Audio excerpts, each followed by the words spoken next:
Drawn by job opportunities, several thousand Haitian immigrants moved to Springfield, Ohio.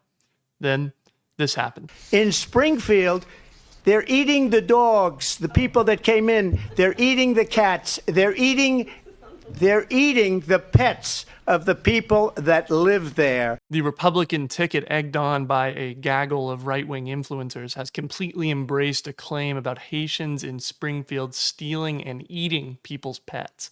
Of course, there is no evidence for these claims, and the whole thing started because someone was speculating about what happened to their friend's pet on Facebook. But don't take it from me, take it from the local government of Springfield and the Republican governor of Ohio. The mayor says there's no evidence. Chief of police says there's no evidence. City manager says there's no evidence. There's no evidence. Just no evidence of this at all. But that's not actually what this video is all about. Not really. This video is really about a wider problem, one that's been brewing for a while now. This video is about how so many Republicans came to believe that there was an epidemic of pet eating in Springfield, Ohio, without evidence. This video is about how people become untethered from the facts and embrace a politics of post-truth. This video is for everyone, but if that last sentence upset you, then it might be for you specifically. Post-truth as a concept has come to mean a lot of different things to different people, but the way I'm going to use it is to describe a phenomenon by which provable facts have, relative to other factors, become less important to people's belief systems. Post-truth got a lot of airtime during the 2016 political moment when Oxford dictionaries made it their word of the year. I think, unfortunately, because of that, post-truth got a little bit of the stench of partisan politics on it. And while I do think the Republican Party has a particular problem with post-truth, the origins of the concept are actually a little more complex than as a nifty political attack. In fact, there's plenty of people who blame philosophers broadly associated with the political left for laying the intellectual groundwork for the undermining of the importance of truth in politics. But going over this whole what is postmodernism thing, I think is pretty overdone on YouTube. So let's just fast forward a bit to what I think is the first time that post-truth really became associated with the Trump administration. Why did he do that? It undermines the credibility of the entire White House press office on day one. Don't be so overly dramatic about it, Chuck. You're saying it's a falsehood, and they're giving Sean Spicer, our press secretary, gave alternative facts to that. But the point remains. Wait a minute. Alternative facts? Kellyanne Conway was a senior counselor to President Trump, and this is probably what most people remember her for today, I think. I think alternative facts became such a thing because it, in a two-word press spin about something that the press secretary at the time got wrong, described how many people felt about what had happened since the beginning of the Trump campaign, that Americans had begun to live in two separate realities and were unable to communicate with each other, not just because they passionately disagreed, but because they had no factual common ground. Now, there's been a lot of think pieces written about the appeal of the first Trump campaign, how he came to capture the attention of so many people while saying so many just wrong and provably incorrect things. But I think an angle that's been under-examined so far is the concept of winning. We're going to win with every single facet. We're going to win so much, you may even get tired of winning. And you'll say, please, please, it's too much winning. We can't take it anymore. Mr. President, it's too much. And I'll say, no, it isn't. We have to keep winning. We have to win more. The conservative media environment has, for a long time now, engendered a kind of siege mentality in its consumers. Your values are under attack. Commie liberals are out to destroy your country, that sort of thing. Some of this can get pretty ridiculous, actually. For example, Fox News, the largest cable network in the country, uses the term mainstream media as a pejorative to describe other people. Like, I'm sorry, but it doesn't get much more mainstream than that. But it's also not impossible to understand where this mindset comes from. Fewer people are attending church. Fewer people are identifying with the Republican Party. Gay marriage is legal. University professors, journalists, people that create popular culture, and people that hold other prestige professions are overwhelmingly aligned with the Democratic Party, with no real path to reversing this trend if the party coalitions stay the same, considering people with higher educational attainment are more likely to vote Democrat, and millennials aren't aging into conservatism as quickly as older generations. You feel like you're losing if you're a conservative. You feel like you're on defense, under siege, not just in the realm of politics, but in all of culture. Donald Trump validates those fears. He generates excitement. He allows and even revels in going on the offensive. He creates the narrative of winning.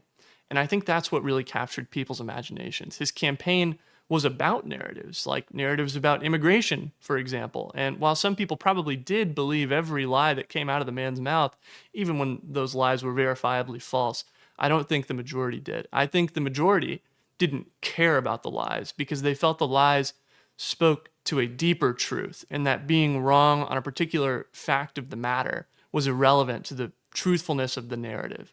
It doesn't matter if we slander immigrants with heinous crimes, for example, because it speaks to the deeper truth that immigration is bad for the nation.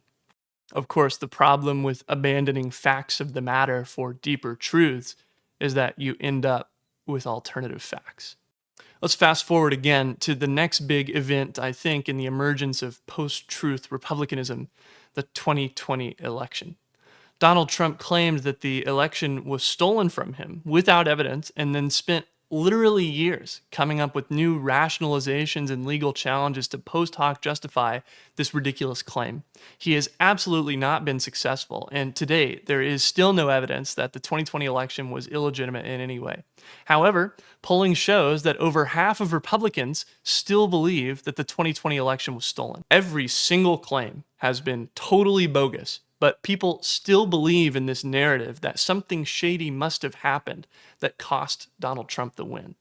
This is important because the belief that the election was stolen entails that you must also believe that basically every aspect of society, from the federal government to the state governments to the local governments, the media, everything was involved in a conspiracy to keep Donald Trump out of power and to illegally remove him from office.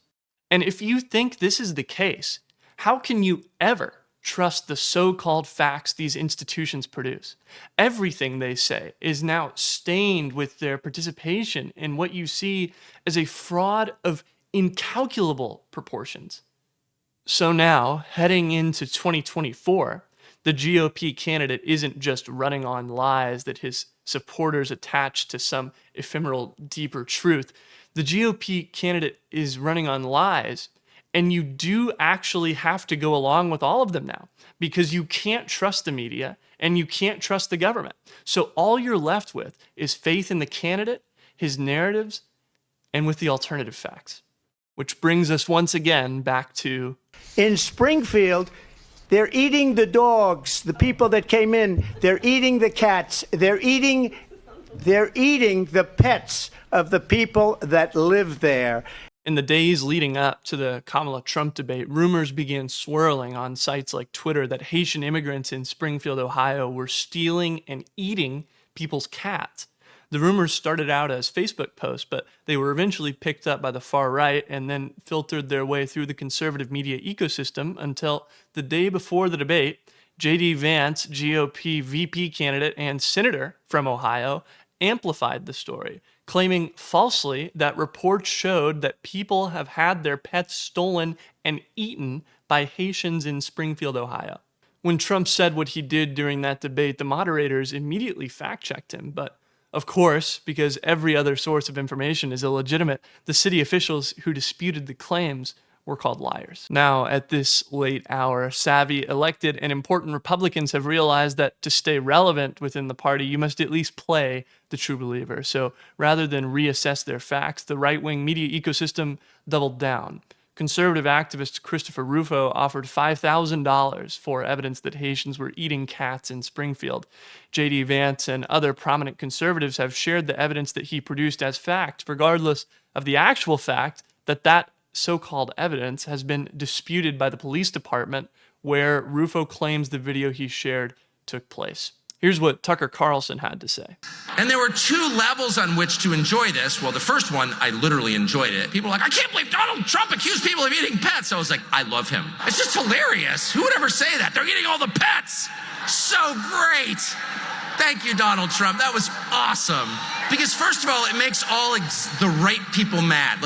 Now, I'm sure he was talking about those crybaby liberals here, but it's worth considering some of the other people these lies made very mad. Were the people making these threats to elementary schools the right people to be making mad? Were the people smashing cars the right people to be making mad? Who knows? Maybe by sheer brute force, they will eventually find a video of someone from some country eating somebody's pet. But that won't be what convinced them, will it? No amount of evidence will ever change the fact that they believed this stupid story before they had evidence. They were convinced without evidence. People were threatened and property was damaged without evidence. Because it wasn't evidence that convinced them. It was their feelings. Their feelings, their belief in a narrative that says immigrants are bad, and their belief in a narrative about sources of fact not called Donald Trump or favored by him is what did the convincing here. There was absolutely no truth involved. And accustoming people to the uses of lies to support the inner truth of a broader narrative, I probably don't have to tell you, is how you end up believing insane things in the service of evil people. You can read about it more in this paper published in the field of genocide studies. Earlier, I talked about a gaffe, a poor choice of words that really summed up how a lot of Americans were feeling about the state of the nation at the time. J.D. Vance, when confronted about his reaction to the fact that he's continued to promote this cat story without evidence, had this to say. The American media totally ignored this stuff until Donald Trump and I started talking about cat memes. If I have to, create stories so that the American media actually pays attention to the suffering of the American people, then that's what I'm going to do, Dana, because this is the fruit of post-truth in the Republican Party. Creating stories. Sounds about right. You just said that you're be creating talking about a story. Public policy. Sorry, you just said that you're creating the story. What's that, Dana? You just said that this is a story that you Yes. created. So the eating dogs and cats cre- thing is we- not We are accurate. creating. We are. Dana, it comes. Hi, everyone. My name is Ryan Getty. Thanks for making it to the end of this one. It feels incredibly wrong to be doing a YouTube promo thing at the end of this particular video, but as best I can tell, that's the only way that the video gets shown to more people. So if you liked it, I'd encourage you to like it, subscribe, and especially leave a comment. Thanks so much. I made a video about JD Vance a couple months ago. If you like this video, you might like that. See you next time.